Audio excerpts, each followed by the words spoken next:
সুপ্রিয় দর্শক আসসালামু আলাইকুম। হাজির হলাম নতুন আরও একটি রেসিপি নিয়ে।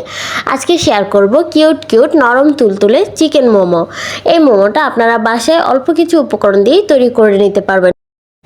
এই মোমোটা দেখতে যতটা সুন্দর তার থেকে খেতেও কিন্তু অসম্ভব মজার হয়ে থাকে। আপনারা চাইলেই বাসায় তৈরি করে নিতে পারবেন এখন এই চিকেন মোমোটা। তো চলুন শুরু করা যাক।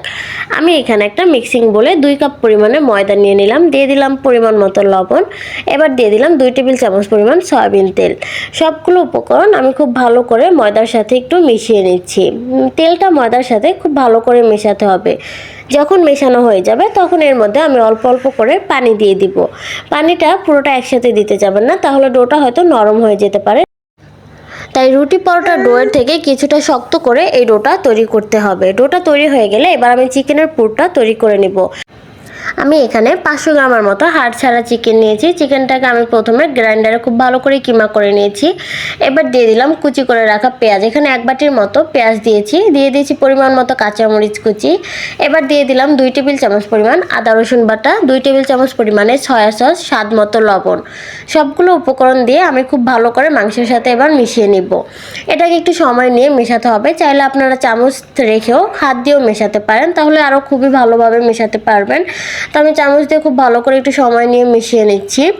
এটা যখন মেশানো হয়ে যাবে তখন আমি এর মধ্যে দিয়ে দিব গরম তেল। তেলটাকে অবশ্যই আপনারা গরম করে নেবেন, কোনোভাবে ঠান্ডা তেল দেওয়া যাবে না। তেলটাকে খুব ভালো করে গরম করে তারপর চিকেনের মধ্যে দিয়ে আমি মিক্স করে নেব আরও 2 মিনিটের মতো। এই তো দেখতে পাচ্ছেন আমি খুব ভালো করে মিক্স করে নিয়েছি। আমার পুরটা রেডি হয়ে গিয়েছে। এবার আমি আগে থেকে যে ডোটা রেখেছিলাম সেই ডোটা নিয়ে নিব। আমার ডোটা আগে থেকে খুব ভালো সফট হয়ে গিয়েছে দেখতে পাচ্ছেন। এবার ডোটাকে আমি একটু হালকা মথে নিয়ে এবার লেচি কেটে নিব। আমি আজকে অনেক বড় রুটি করে তারপরে সবগুলো মোমোর রুটি তৈরি করে নিব। তার জন্য প্রথমে আমি ডোটা থেকে কিছুটা ভাগ করে নিচ্ছি দেখতে পাচ্ছেন। এবার আমি সবগুলো ডো তৈরি করে এখান থেকে একটা ডো নিয়ে বড় একটি সাইজের রুটি তৈরি করে নিব। কিছুটা ময়দা ছিটিয়ে এবার আমি রুটিটাকে বেলে নিব।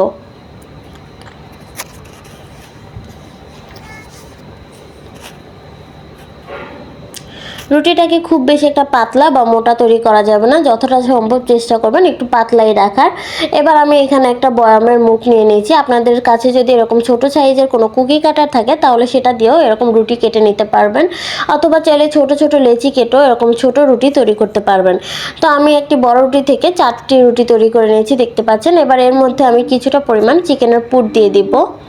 চিকেনের পুরটা একটু বুঝে দেবেন, খুব বেশি একটা দিলে এটার ভাঁজটা তৈরি করতে সমস্যা হবে। তাই চিকেনের পুরটা মিডিয়াম মতো দিয়ে এবার আমি ভাঁজটা কিভাবে করে নিচ্ছি আপনারা দেখে হয়তো বুঝতে পারছেন। এটা খুবই সহজ। আমরা যেভাবে শাড়ির কুচি ভাঁজ করি ঠিক সেম প্রসেসে এটাকে ভাঁজ করে মুখটা বন্ধ করে দিলেই তৈরি হয়ে যাবে এই কিউট মোমোগুলো।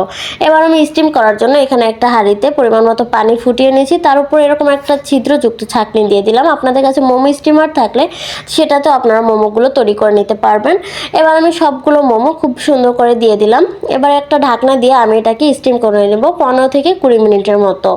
15 থেকে 20 মিনিট পর নামিয়ে পরিবেশন করে দেখাচ্ছি যে এই মোমোগুলো দেখতে কতটা সুন্দর ও লোভনীয় দেখাচ্ছে। আপনারাও চাইলে এরকম মোমো তৈরি করে নিতে পারবেন এখন খুব সহজেই। রেসিপিটি যদি ভালো লেগে থাকে তাহলে ভিডিওতে একটি লাইক দিয়ে চ্যানেলটিকে সাবস্ক্রাইব করতে ভুলবেন না এবং বেশি বেশি করে অবশ্যই ভিডিওটি শেয়ার করে দিবেন।